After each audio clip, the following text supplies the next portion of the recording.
This is VSiN By The Books on VSiN, the sports betting network.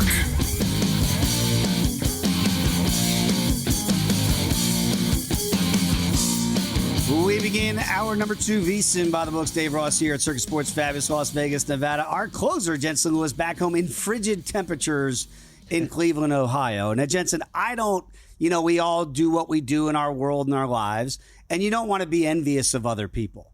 But if you could be anywhere else today, and it's not Cleveland, it might be Augusta National, right? We might want to be down there. It is indeed. No question about it. So let's bring in our next guest who's there in Augusta, getting ready for Thursday's beginning of the Masters. Rex Hoggard does a great job on the Golf Channel. You can follow him as I do on X at Rex Hoggard GC for Golf Channel. Rex, we appreciate you coming back on the show. We were talking before we came on the air here. Weather is going to be an issue, at least leading up to round 1 on Thursday. What are the conditions like here? And I know the guys like to get out there and practice on a Monday and Tuesday. How hard is that with the weather down there in Augusta? Well, I think the conditions were difficult on Monday. Like I said, I've never seen rain like that in my life, and I grew up in Florida. It rained pretty much for 12 hours straight yesterday. It didn't stop until about 9 o'clock last night. So the golf course took a lot of water. I think it was almost 2 inches of rain, which is quite a bit over a single day. I will say, I think by the time we get to Thursday, we won't even be talking about this because I've said this in the past. I don't think that any golf course changes more from Monday to Thursday than Augusta National, and that's by design. They can do a lot of things with this golf course that really you can't do anywhere else in the world. They have a lot of technology in the ground that can literally remove the water, and it might take a day or two, but by the time we get to Thursday, I think they'll have exactly what they want because they do have favorable conditions going forward. It's about 50 degrees right now. The winds are going to blow a little bit today. That'll help dry the golf course out. And I actually talked with a couple of players who played a couple holes on Sunday before the rain showed up on Monday, and they said it's as firm as they had ever seen it. So I wouldn't expect it to be a big deal. Rex, what is a big deal is one of the big storylines that we followed headed into Masters Week here. And, of course, that deals with Rory McIlroy bringing potentially the elbow issue to light. What is the latest you've kind of heard on the ground there? And do we make anything of that before he tees off Thursday? Or on the flip side of it, do we need to kind of have that Hawkeye mentality of watching how that first 9 goes for Rory out of the gates on Thursday? I mean, I think we should all be watching the first 9 on Thursday, to be honest with you, when it comes to Rory, just because it's so important for him to get off to a good start. I think statistically throughout his career on this golf course, we know that if he struggles on Thursday, he's usually not going to play well at the Masters. And I'm not quite sure how much that really has to do with the elbow. That kind of came out of left field when he mentioned it 2 weeks ago when he was finishing up in Houston.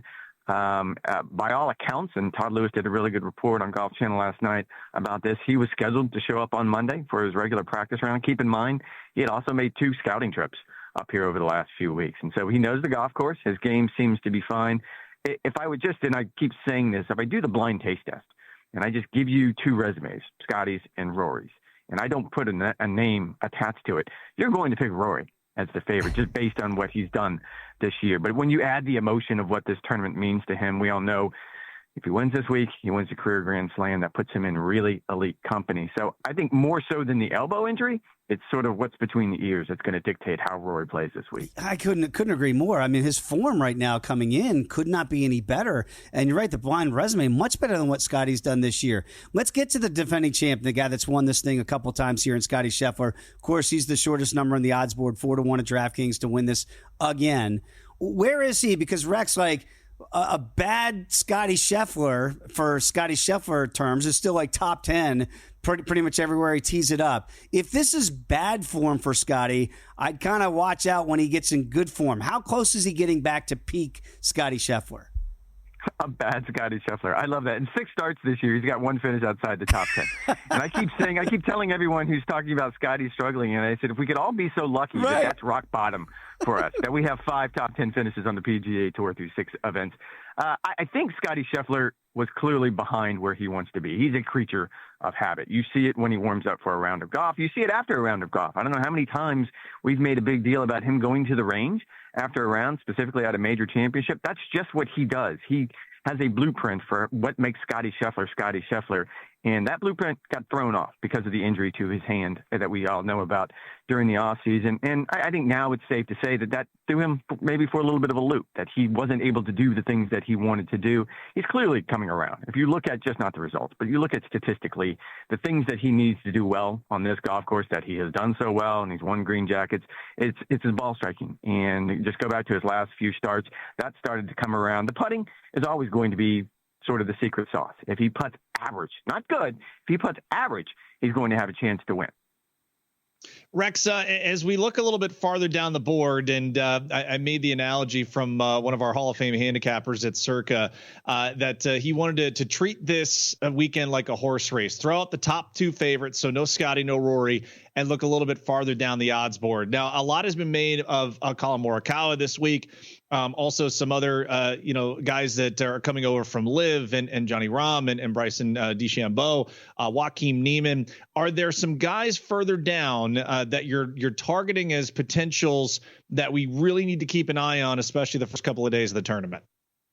I was kind of going through this yesterday. Statistically, I had a friend of mine do sort of a breakdown of the golf course. And this isn't going to be a secret. Everyone seems to think this is a putting contest. It's really not. It's a second shot golf course. If you look at GIR, greens and regulation bias on the PGA Tour, this is number one.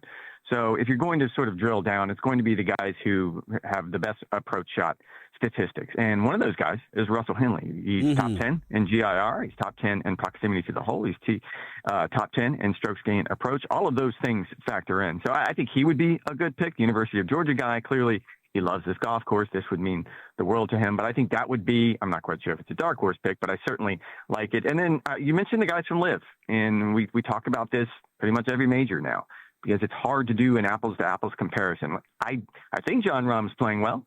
Statistically on Liv, it seems like you would say, yes, he's playing well, but you really don't know. The only golf course that we could quantify, they played last week at Doral. And a lot of those stars, Bryson being the primary one, struggled on Sunday on a really difficult golf course. So I'm going to be surprised if some combination of Bryson, Jon Rahm, Brooks Koepka, Joaquin Niemann, we can keep going down the list, isn't in the mix. But it's so hard now to handicap the field with the Liv guys because you just can't do a comparison. You know, it's going to be interesting tonight. Of course, it's the Champions Dinner for Scottie Scheffler as the reigning defending. And nostalgia always plays a big part of this tournament. I saw that Vijay Singh's not going to be able to go and tee it up this week for his injuries, but Phil Mickelson will tee it up. Rex, is that all gone, or because of the current state of golf, does that angst still exist? Will we get any of that tonight at the Champions Dinner? I don't think so, more so than anything because Ben Crenshaw won't allow it. He's sort of the unofficial MC of the evening, and I think we all know Gentle Ben. I think he's done a good job over the last couple of years of making sure that all the noise on the outside of that room stays on the outside of the room. And look, there was clearly some animosity that first year or two when the guys went to Live, specifically when it comes to Phil Mickelson. But I think we're at the point now in golf where, with the PGA Tour having ongoing negotiations with the Public Investment Fund of Saudi Arabia, with the Live guys playing at least semi-regularly at the major championships with the guys who didn't go to Live, I think those relationships, they're not mended by any stretch of the imagination, but they've certainly been smoothed over. Rex, one of the great opportunities this week is the par 3 event. And, one of those times where you get to see guys let their hair down a little bit with family, with their young ones there. Give us one of your favorite memories of watching that, as it is so unique to this tournament and this week. Just a story that maybe a lot of people don't know about. Well, I'm going to get the year wrong, but the year that Jack Nicklaus's grandson made a hole-in-one. That was pretty cool. And watching everyone celebrate. Every year it's fun because in the guys that look forward to it the most, and I'll go to Kevin Streelman last year, who won. And I was actually joking with him before the week began about, do you really try to win this? Because we all know there's a jinx that no one has ever won the par 3 contest and the Masters. And he completely dismissed the idea that it would mean the world to him to win the par 3 contest because he had his kids on the bag and his wife was there and the whole family was there. And I think that shows you what this week is about. That's one of the really special moments of what we end up with at Masters Week. And it's sort of a small slice, but it's a chance. Imagine your son or daughter or wife caddying for you at Augusta National. It would be so special. It seems like it would be amazing. I've never been there. It is a bucket list thing for me, Rex. But one of the things that's been making its round on X is the prices there for the food for the patrons is super cheap. So they're asking, how would you spend $10? Like Rex Hoggard, what's the go-to for you? You going to go to pimento cheese sandwich for $1.50, an egg salad? Are you going to go right maybe to the barbecue for $3? What does your $10 menu look like?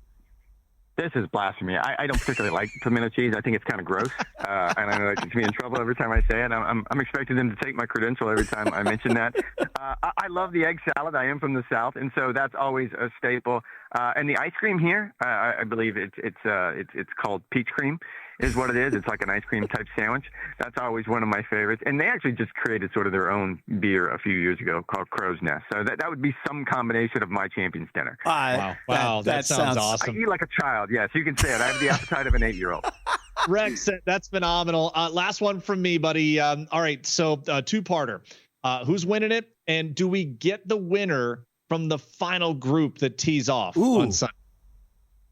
I'm going to go with Rory, and I'm not 100% sure about that because of all the reasons I just said. If I took the motion out of it, it'd be easy for me to pick Rory, but there are still all of those elements that you have to factor in. I just love where his mind is. I love the way his game is. He's never had 2 PGA victories coming in to this week, so that's a good combination. And, yeah, I think statistically, you look historically, the winner usually comes out of a final group. All right. Let's see. The back nine, they say, as you know, Rex, it doesn't begin at Augusta until the back nine on Sunday. We can't wait for that as well. Hey, we appreciate your time as always. And again, thank you for your service from a fellow Devil Dog. So we always appreciate you hopping on with us here on VSiN By The Books. Hoorah. Thank you. Hoorah, there he is, everybody. Check out Golf Channel this week, people. If you're a geek for it like I am, it's amazing coverage that they have, Jensen. I cannot wait to watch Rex and Todd Lewis and Steve Sands and all the guys over there at Golf Channel. They do an amazing job to get you ready for Augusta National. When we come back, we're going to get you ready for UFC 314 numbers on the move. We'll discuss next here at VSiN By The Books.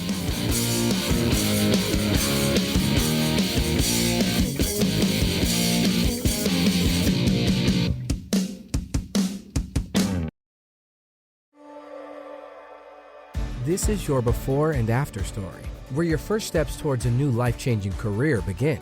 Southeastern College can take you there. We offer in-demand hybrid and online programs with hands-on training, led by in-field career professionals, and career services to put you on the path to a rewarding and fulfilling future. This is where your transformation begins. Southeastern College, your future is bright. Visit sec.edu to get started.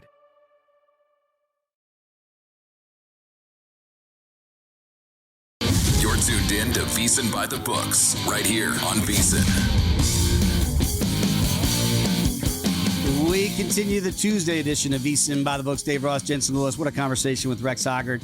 Matt Humans in hour number 1. I think we're getting the juices flowing a little bit for Augusta National to tee it up. I did find that fascinating on many different fronts in our conversation there with Rex, who's on the grounds, that this weather that we're going to see and have seen down there at Augusta and that steady rain for 12 hours, it's not going to be an issue come Thursday. Because normally you're thinking, oh, man, all that rain, it's going to slow down the greens. And he said there's still going to be pretty lightning when we get there. But, the other thing I noticed there in that conversation is, yes, we're going to look at who can make the putts on Sunday, Jensen. But how about the fact that Rex alluded to, it's going to be that approach shot. And I think that's where Collin Morikawa could certainly come into play for a lot of people's handicap. If you're looking for approach shots, there's not many better in the world than Collin Morikawa. How much now? And I'm so glad we had Rex today, because as I told you, I'm going to start to craft my menu and where I'll start firing on some of these plays. I was making a few lineups here, and I was looking through some of the different tiers of odds. Let me throw you some guys as far as second shot. Oh. All right, you and I have said for a while, Tommy Fleetwood is going to be on our no-fly list. I'm sorry. But yes. But a second shot guy, okay, you're thinking along with me here where Rex is like it's a second shot course. I'm thinking of Adam Scott. Ooh. I'm thinking of Patrick Reed. I'm thinking of, even a Sungjae Im. Some of these other guys, even closer to the top, if Xander can put it together, we don't know about health. Terrell Hatton, Jason Day, as far as Brian Harmon, who just won this past week, recent form, Aaron Rye, Justin Rose. Like, it's amazing when you go in that handicap. And I'm so glad Rex illuminated that part. Hey, everyone needs to putt and win. but it's getting yourself into those putting situations, right? And so I think it's phenomenal advice as you start to make your Masters menu. And I'll just throw out there, Matt Humans, his last long shot guy was Justin Rose at 120 to 1. So just who has, again, course history, really good course history for Justin Rose around here. So we're picking up what they're putting down. We'll get to much more Augusta talk. Tyler Fulgham's going to join us later on this hour. And again, we're going to have JVT on to talk some hoops in hour number 3. But we did mention this yesterday as well. UFC 314 going on down there Saturday night in Miami. And we had this discussion yesterday for a reason, Jensen, because the numbers are already dramatically on the move in certain fights that we talked about 24 hours ago. We're going to continue to break these down as the week goes because, again, maybe not their Super Bowl, but this is a massive card top to bottom here. Obviously, the belt is on the line in the top, the main event here with Alexander Volkanovski, the former champion, one of the greatest featherweight champions of all time, against the new. We all believe Diego Lopez feels like the next guy. Look at where that number has gone now. I think they watched the show yesterday, Jensen, because Diego Lopez is down. You could have got him close to $1.30 yesterday. That's a pretty sharp move here in the marketplace, down to $1.10. I understand the line move. And what's interesting is I thought Volk would be a look for me at plus money. I don't know that we're going to get there. But, Jensen, by the time we have this conversation on Friday, it would not shock me if this is closer to a pick'em.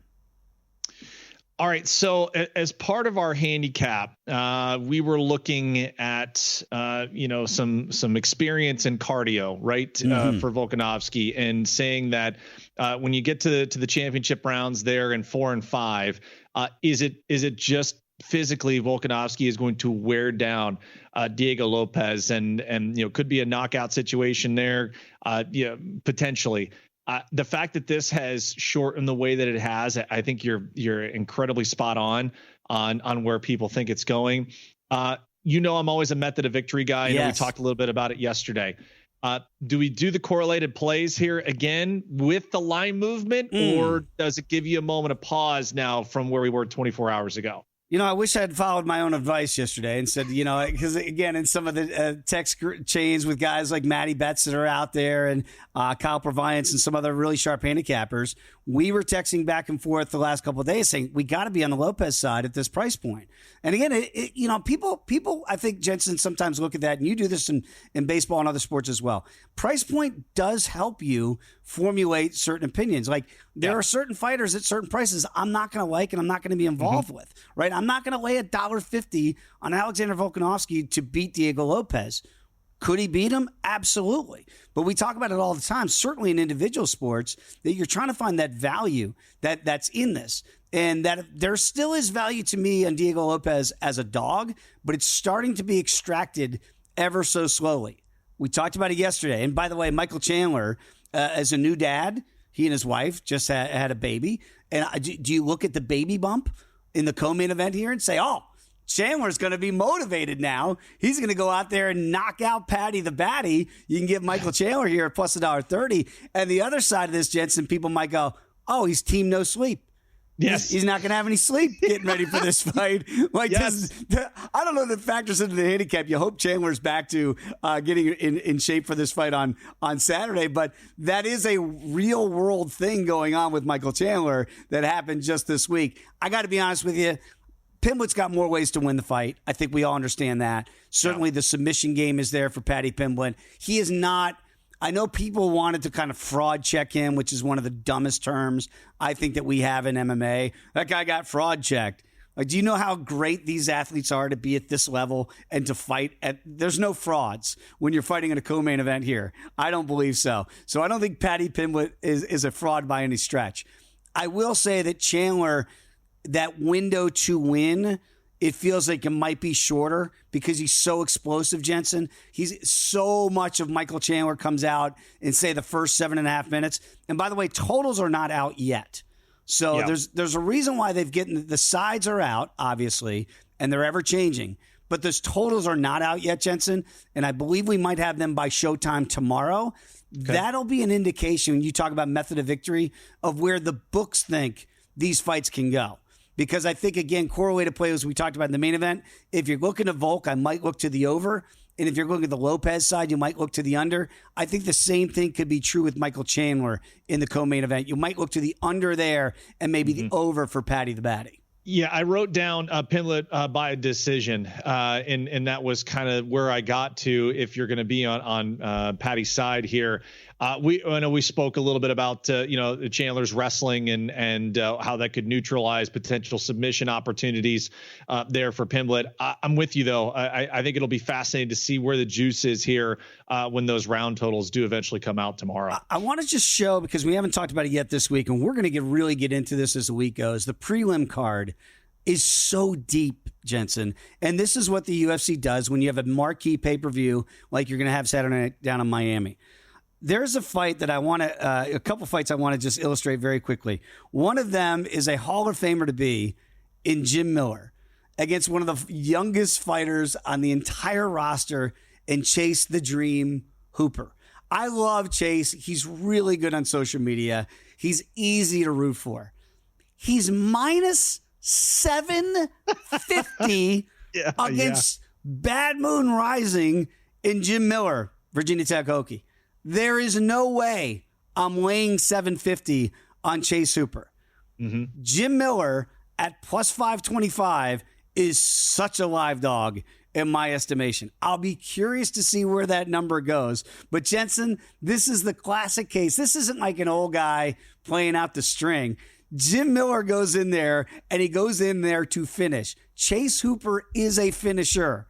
I can't wait to see what that total is sitting at, because at 525, that for minus 750 for Hooper, that fight is one that I've circled as saying this number is way out of whack. All right, so 25-year-old Hooper, right? 41-year-old Miller, and I'm trying to think, because I'm going to turn 41 in May. I'm like, all right, what is the 25-year-old that I know? Like, could I submit this kid? Come on. That was kind of where I went. Speaking of method of victory, I went to like round two. I went to kind of an exacta, if you will. Hooper via submission in round two. Now, again, interested to see where those numbers are, and I'll look them up. But the speed and the grappling, right? Just the young gun. Yeah. That. And when I looked at that 750, I'm like, all right, well, obviously I'm with you. We can't bet that as far as the money line goes. But what's a method of victory? What's a shorter duration that perhaps he gets the quote unquote old timer down and is able to get him to the ground? And just for everybody that's new to betting MMA in general, like O'Day Osborne was on the card last week and he got a scintillating knockout. And then O'Day took to X and he said, "Sorry, I busted your parlays." That will be Jim Miller. Like, there is the parlay buster when you blindly throw in that minus 750 because this person can't lose. Beware of that. I'm telling you right now, if there's going to be a parlay buster on the card, it's going to be Bad Moon Rising from Jim Miller against Chase Hooper. And I love Chase, but I hate that price point. We're talking about value betting. That is not a value bet. Please, people, do not blindly add that to your parlay card. Jensen, I think you do an amazing job each and every show that we do of looking at the betting splits each and every day. So right now, you can have access to what Jensen and I have each and every day for just $59 all the way through August 1st. All you have to do is go to VSiN.com/subscribe. It is our exclusive betting splits. It's not just Circa here. It's also DraftKings. So it's got you covered all the way through August 1st right here on VSiN, the sports betting network. Let's get back to news or noise. That's next.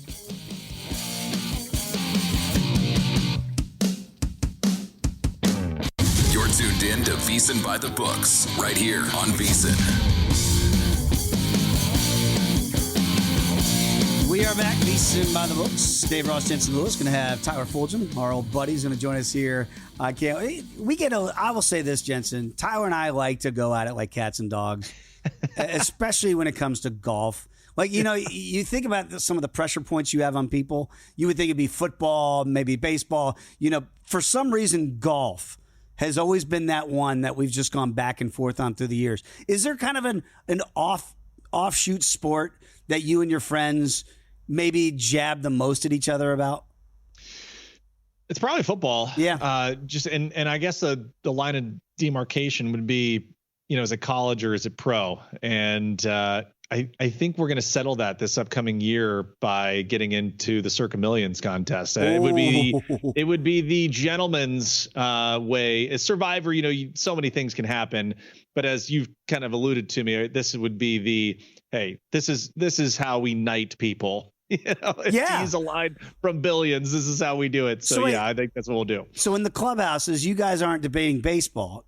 You're debating football. I told you I've consummated some fantasy football trades from the bullpen to the dugout. We've had a lot of negotiations after batting practice and kind of going back and forth. It gets heated for sure. I absolutely love it. So we'll have that conversation. JVT is going to join us in hour number 3. Always love catching up with Jonathan here on our Tuesdays as we do with Matt Humans. But right now, without further ado, it's time to figure out if this is news or a whole lot of noise. Is it news? Corleone is a man who insists on hearing bad news immediately. Or just noise? Are you going to act like this is news? Just noise. This is noise. Let's separate the impactful from the insignificant with one simple question. News or noise? We've got movement when it comes to the Cy Young market. Do we ever? Spencer Schwellenbach now has the 3rd best odds in the senior circuit to win that coveted award. He was 25-1, Jensen Lewis. He's now 9-1. Is that news or noise? I got some news breaking for you right now. Spencer Schwellenbach is actually on DraftKings at 12-1. So if you'd like a little bit better number there, you know who is just ahead of him? Oh, we're going to feel really good about this one. How about Hunter Green is down to 8-1? Gave him out before the season at 20-1, and he's already down to single digits. We're just 3 starts in, 3 starts in. He had a masterclass against the Giants last night.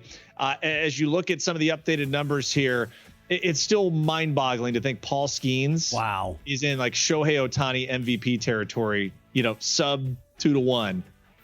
Zach Wheeler has come down a little bit. He was plus 750 to start the year. So I think that is definitely news for Spencer Schwellenbach.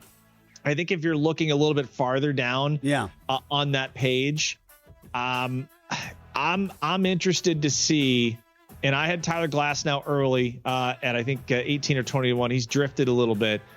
Sandy Alcantara remains where he was at 20-1 at the beginning of the year. Now, the only handicap there, if you want to jump on him right now, knowing that he's healthy, is that how long does he stay in the National League? Okay, does he stay there? And if he doesn't, he will be ineligible likely to win the award. The only other guy I would tell you, if you want shares of him, you better get him now, is Spencer Strider at 22-1, because the rehab has looked really good. If he hits the ground running, you could have 2 Braves guys, 2 Spencers duking it out for the top spot with Paul Skeens and Zach Wheeler and Hunter Green. Could be really, really fun here in Atlanta coming very shortly. To continue our Augusta National theme, when you see Paul Skeens at plus $1.60, is he just too short on the board that we just can't play him like a Scotty Scheffler week in, week out?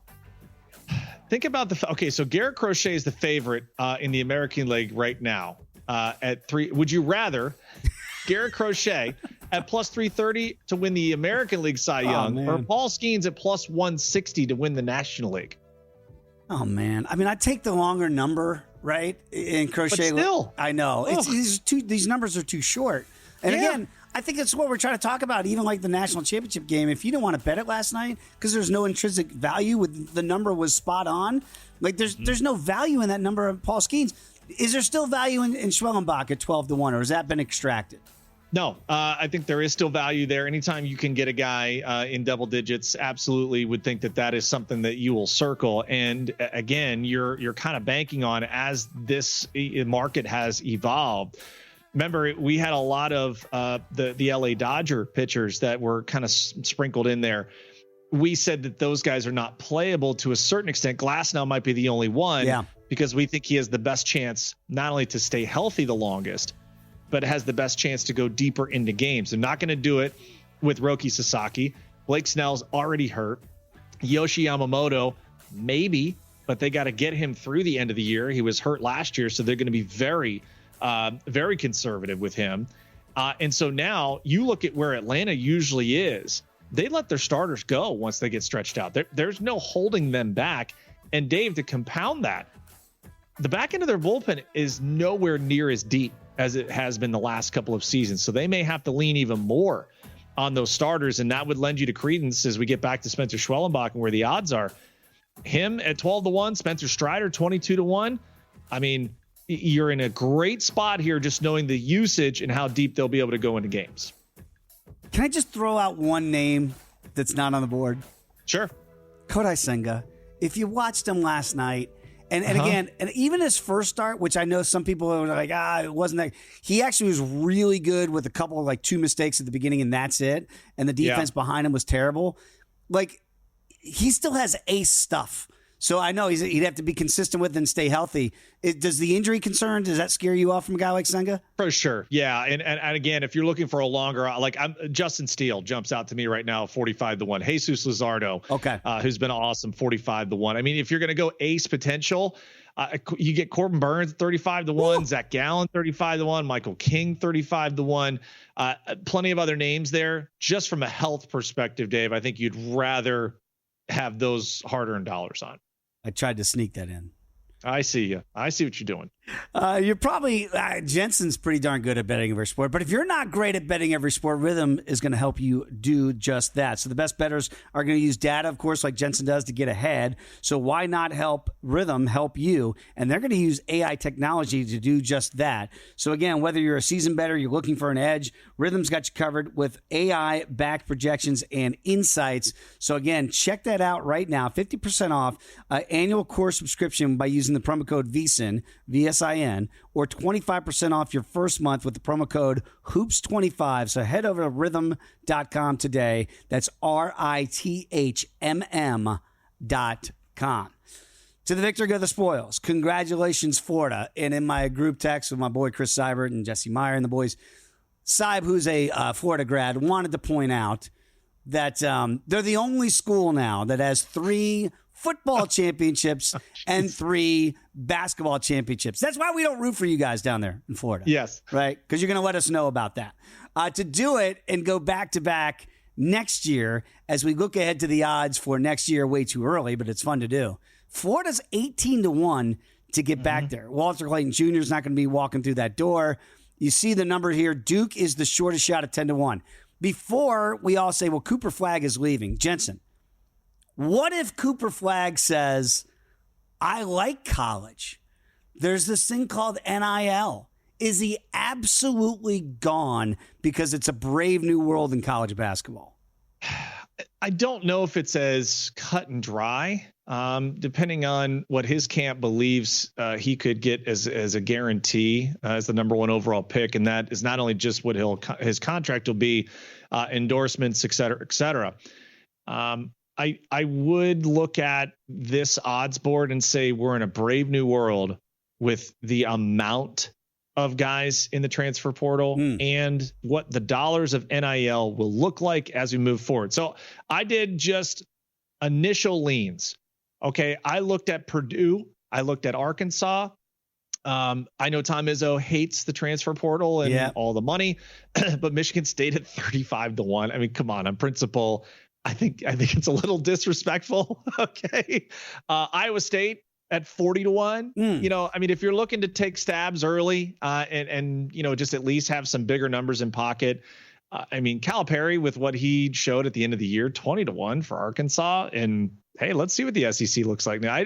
How about the Johnnies at 18-1 and Slick Rick? What he'll be able to do there, depending on what happens with their transfer portal as well. I see a lot of blue bloods back up there, right? Again, like we talked about with Matt Humans in hour number 1, I don't know that Cinderella's dead, but she's on life support because, I mean, there is not a lot of schools on that list, on that first page, if you're watching at VSiN.com, that you're like, wow, Kansas is back up to 20-1. Kentucky's right there with Mark Pope at 20-1. You mentioned the Johnnies and Slick Rick at 18-1. And again, Duke 10-1, Houston 12-1 to get right back there, and UConn. If last year was a down year, I don't even know if I consider that a down year. They're right back to 14-1, Jensen. Great call. Proven system. Coach Hurley, you know that he's going to want to come back with a vengeance. I saw Danny. He was on X2 talking about the bad curse words. I was like, good on you. Like, oh, he's the only coach that can't curse? Everybody else Whore. can. Tyler Fulgham has a very clean mouth. He will not curse. That's next year on VSiN.com.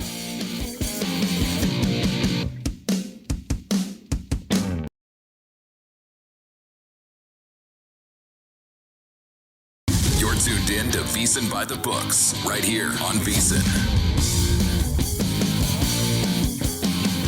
We continue VSiN By The Books. Dave Ross, Jensen Lewis here on a Tuesday edition of.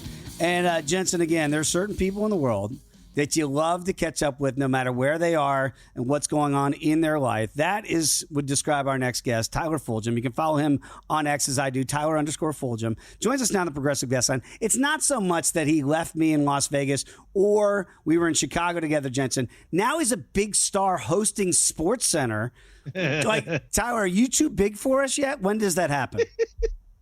Yeah, instead of contacting me directly now to have me come on your show, Dave, you got to go through the back channels. You got to talk to my assistant, who's got to talk to my supervisor. And, it's a lot more red tape now when you've reached this level. But, I do like to help, the people out, as they say. So I'm happy to be doing this here with you and Jensen today. Yes, as a huge Sports Center star. Huge. Huge. Give the people what they want. We're going to talk golf, my friend. That's what we do. We've done it for over a decade now. It's been over a decade since Rory McIlroy won a major. I mean, still, Shrammy, you have to admit that is kind of hard to wrap your head around, right? That as talented, as great, as historic a figure as he is in golf, Hall of Famer to be, he hasn't won in a decade. Does that change this week? And if so, why? I think it does.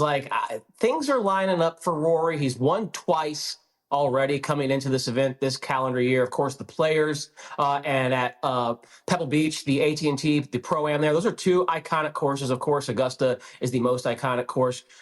His most direct competition, of course, is Scottie Scheffler, the reigning champ. And Scottie is still the favorite, justifiably, but he's not playing like Scottie of 2024, 2023. It's still great. It's still better than probably 99% of other PGA Tour golfers, but Scottie's game is not completely dialed into the Tiger Woods levels that it's been in previous years. So perhaps that allows a door to open for Rory. I mean, his game is awesome, tee to green. He's gotten his wedge game back, which had betrayed him for a couple of years. So he knows Augusta as well as almost anyone in this tournament. There's few guys that have played it more times than he has at this point. So every box for me is being checked for Rory McIlroy. It just seems like the time is now.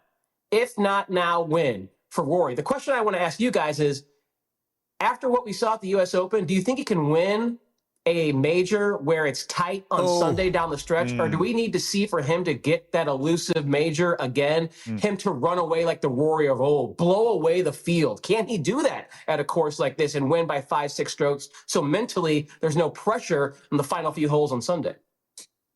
Tyler, it's a great point, and it is part of the handicap too, because I was going to kind of go fork in the road moment for you here. From the international side, it's a strong contingent of guys from the international spectrums here. I have Hideki in pocket, a guy with course history. I went down the board a little bit, interested these names for you and initial reactions. I circled Cam Smith, Tyrrell Hatton, and then a couple other guys that may not have the teeth nowadays to do it, but Jason Day and Justin Rose, guys that always seem to hang around here at this course. John Rahm's an easy one to pick, but where are some mid-tier names, if you will, as far as the odds go from the international side that you may be focusing on if we're not going for the heavy favorites like Rory and Rahm? Yeah, when I first, Jensen, looked at the odds board when this came out, one of the first names that caught my attention was Cam Smith.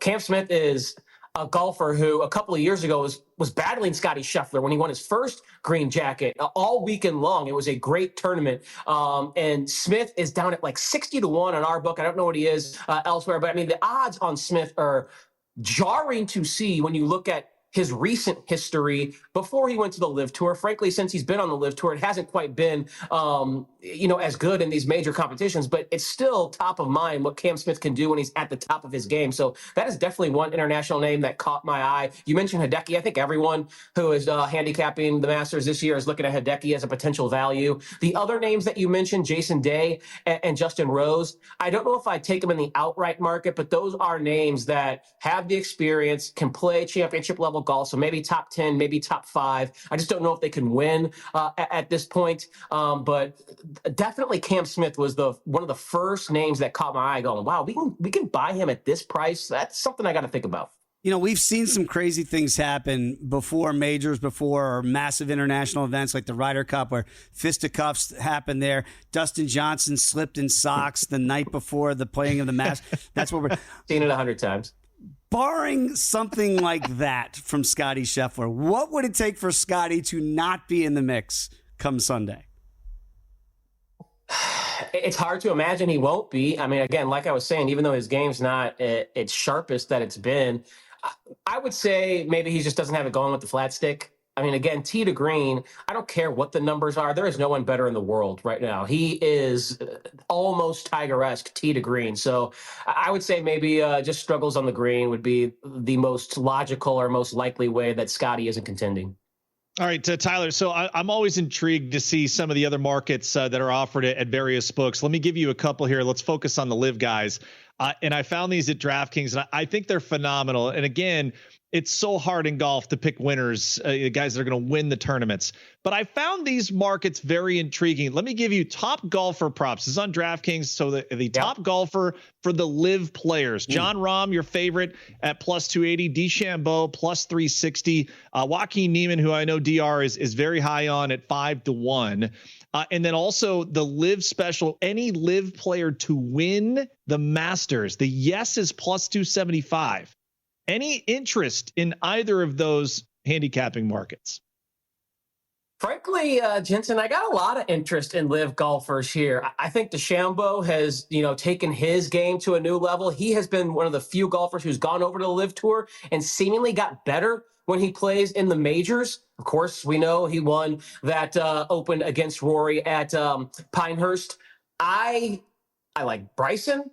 You can never leave John Rahm's name out of Masters contention. He has a green jacket. When his game is right, it's as good as anyone tee to green. We know Brooks Koepka is a big game hunter. Guys like Sergio and, yes, the lefty Phil Mickelson have played this course more than anyone else in this tournament. Sergio is in great form coming into this tournament. I can't say the same about Phil, but it doesn't matter for Phil. We saw him T2 2 years ago at this event. He finished second 2 years ago at this event. So I think we talked about Cam Smith already as well. I think there are some very dangerous live golfers. And I think because we don't see them, you get almost an inherent discount on them when they come to the first major, especially at Augusta, and you can buy them at some attractive prices. I'll ask you guys this question because I have a special market up at ESPN Bet if you're interested in it, or if any of your viewers are interested in it, you can go bet it right now where ESPN Bet is live. It's a to make the cut prop. It's Bryson, it's Brooksy, it's Sergio, and it's the lefty. All four of those guys make the weekend. That's plus 210 at ESPN Bet, a special market I have. Would you be interested? I absolutely would be in the first two, and maybe the fourth name I might trust more than my guy Sergio, who we once had dinner with.